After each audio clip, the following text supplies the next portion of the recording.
Salut, c'est Trado. Désolé pour le retard et l'heure tardive de publication, mais j'ai eu un empêchement. Alors, voilà ce qu'il en est pour la séance d'aujourd'hui, dont j'imagine par laquelle vous avez été surpris, comme moi d'ailleurs. Alors, parfois il faut faire simple. On avait un grand canal ocre descendant.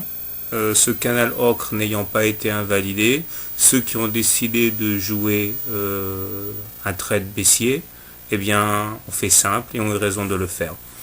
Moi, j'avais décidé de privilégier les contacts avec le canal noir pour entrer.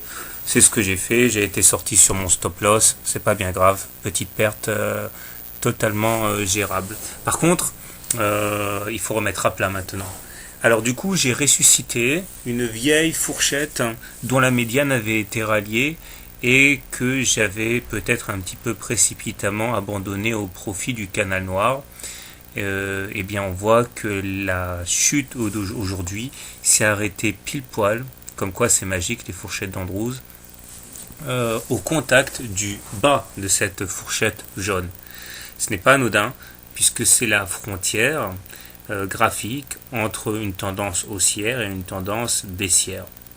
Alors, de manière plus générale, on voit que l'indice parisien a cassé la moyenne mobile à 20 séances. Et pire que ça, on voit que la M7 est en train de croiser à la baisse la M20, ce qui n'est jamais de très bon augure.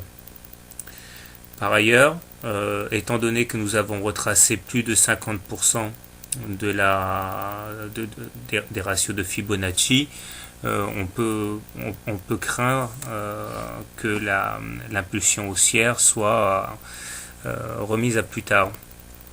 Alors, un petit coup d'œil sur les indicateurs techniques montre que, eh bien, forcément, c'est pas bon du tout, puisque le stochastique a seulement fait mine de croiser son signal, mais a plongé violemment. Mais encore une fois, ça c'est un petit peu les limites de l'analyse technique.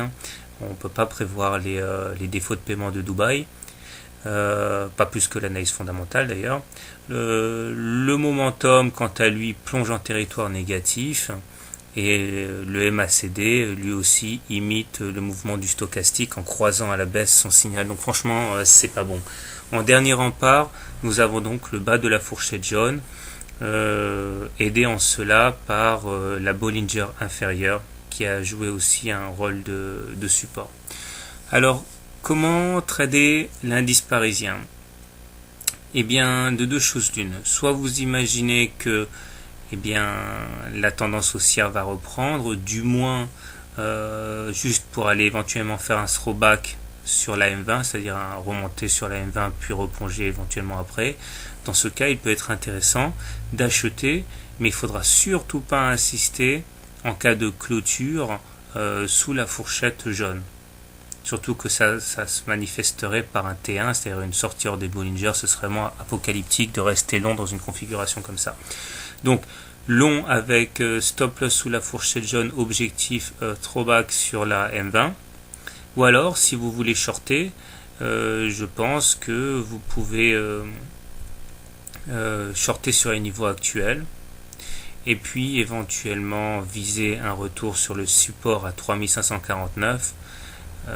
Il serait sans doute opportun de mettre un stop loss en cas de clôture à l'intérieur de la fourchette d'Andrews zone. C'est-à-dire que là, vous pariez sur sa cassure. Si on clôture à l'intérieur demain, il y a des chances pour qu'il y ait un throwback sur la M20. Donc, ce serait dangereux.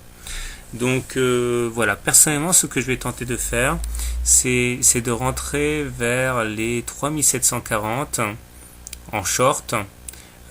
Pourquoi ? Parce que nous avons aujourd'hui un quasi Marubozu, c'est-à-dire une grande bougie rouge avec des mèches hautes et basses quasi absentes, et il est assez fréquent qu'on retrace la moitié d'un Marubozu avant de repartir dans le sens de la baisse, le cas échéant.